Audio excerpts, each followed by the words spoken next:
y'all? It's Middleman TV in the building, and today we got to talk about Luis Nery versus Naoya Inoue. And first, I got to tell y'all, man, I'm sorry, y'all. I have not been getting a lot of sleep recently, and I was not awake for the fight. I missed the fight, y'all. I had to catch the highlights, but I did catch the highlights, and I know detail for detail what happened. Luis Nery was able to score a knockdown in round one and get a 10-8 round.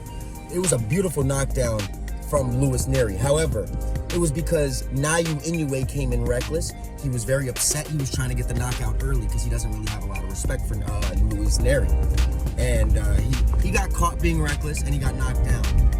After round one, he was able to settle in. He took the full count, by the way. When he got knocked down, he stayed down to about 7, let the ref count to 8, got his energy back, got his legs back, and the entire rest of the fight, he dominated Luis Nery. I mean, the rest of the fight wasn't even competitive.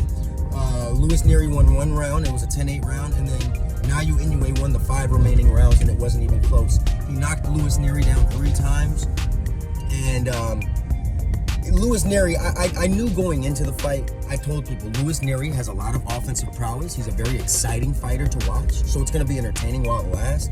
But I knew Luis Nery didn't have a great chin. I saw him get knocked out cold by Brandon Figueroa, so I knew that this fight was not going to last. I was not surprised by the results. Naoya Inoue is just too good for a guy like Luis Nery, man. I heard there were 55,000 plus people in the arena for Naoya Inoue. So he is a superstar in Japan, as we already know. We already know he's a huge superstar in Japan. But my biggest complaint on why he has to fight in the U.S. again is because, for the simple fact, man, there's just going to be random times where I work and people are not going to be able to wake up at 5, 6, 7 in the morning to watch him fight. I wanted to watch Luis Nery versus Inoue, but I was simply too tired and did not wake up. So this calls for him to at least change the time zones or something, or fight at a different time. If you're gonna fight in Japan, at least fight at a more reasonable time, man. Because 6, 7 in the morning is a bit ridiculous, it's a bit absurd, and that's exactly why I missed it. But Naoya Inoue showing that he's one of the biggest superstars in boxing, showing that he's one of the best fighters in boxing, showing that he's one of the pound-for-pound kings. I have him ranked number 2 in the world right now. Showing that he's just too dominant for anybody at 122, man. And I've said it before.